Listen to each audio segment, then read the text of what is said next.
সিরিয়ার রাজধানী দামেস্কে ইরানের কনসুলেটে প্রাণঘাতী হামলার প্রতিশোধ নিতে ইসরায়েলে ড্রোন ও ক্ষেপণাস্ত্র হামলা চালিয়েছে ইরান। কনসুলেটে হামলা চালানোর কথা স্বীকার না করলেও এই আক্রমণের পেছনে যে ইসরায়েল রয়েছে এমনটাই মনে করা হচ্ছে। এই প্রথম ইসরায়েলে সরাসরি হামলা চালিয়েছে ইরান। এর আগে অবশ্য ছায়াযুদ্ধে লিপ্ত ছিল তারা। দায় স্বীকার না করে একে অপরের সম্পদের উপর হামলা চালিয়েছে দুই দেশ।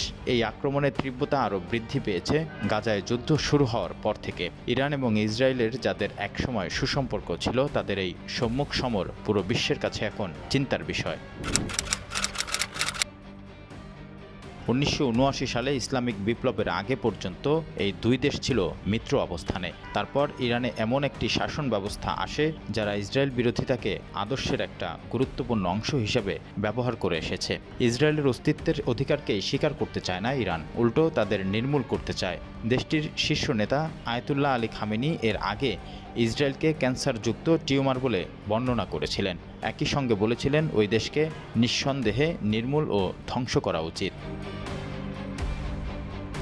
ইসরায়েল মনে করে তাদের অস্তিত্ব রক্ষার জন্য ইরান একটা বড় ঝুঁকি। তার প্রমাণ হিসেবে রয়েছে তেহরানের বাগাড়ম্বর ইসরায়েলকে ধ্বংস করতে বদ্ধপরিকর প্রক্সি বাহিনী গঠন করার মতো ঘটনা, হামাস ও লেবাননের শিয়া জঙ্গি গোষ্ঠী হেজবুল্লাহ সহ সশস্ত্র ফিলিস্তিনি গোষ্ঠীকে অর্থায়ন ও অস্ত্রশস্ত্র দেওয়া এবং সর্বোপরি চুপিসারে পারমাণবিক অস্ত্র ইরানের বলীয়ান হওয়ার চেষ্টা। ইরান যদিও পারমাণবিক বোমা তৈরির চেষ্টায় বিষয়টি অস্বীকার করেছে।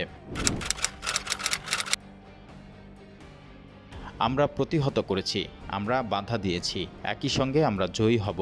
ইসরায়েলের প্রধানমন্ত্রী বেনিয়ামিন নেতানিয়াহু বিষয়টিকে মূল্যায়ন করেছে এইভাবে। তবে যুক্তরাজ্যের একাধিক প্রধানমন্ত্রীর পররাষ্ট্রনীতি বিষয়ক উপদেষ্টা ও লেবাননের যুক্তরাজ্যের সাবেক রাষ্ট্রদূত টম ফ্লেচার বলেছেন, ইরানের ক্ষেপণাস্ত্র হামলা কিন্তু তাদের সক্ষমতা ও নাগালের সংকেত, যা ভয় দেখানোর মতো।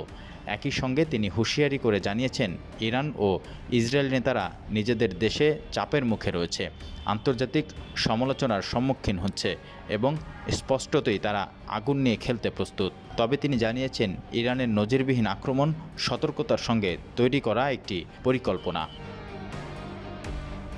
এই আক্রমণকে লেবাননের রাষ্ট্রদূত থাকাকালীন তিনি যে গুলি বিনিময় দেখেছিলেন তার সঙ্গে তুলনা করে বলেন, ইরান আগে থেকে আক্রমণের কথা টেলিগ্রাফ করেছিল, যার ফলে সেটা রুখে দেওয়ার কাজ সহজ ছিল এবং সেখানে উদ্দেশ্য ছিল সক্ষমতা প্রদর্শন করা, কিন্তু বিষয়টিকে বাড়িয়ে তোলা নয়। তিনি আরও জানিয়েছেন, এই বিষয়টা ইতিবাচক যে ইরান হেজবুল্লাহর মাধ্যম করা পরিবর্তে সরাসরি জবাব দেওয়ার পথ বেছে নিয়েছে।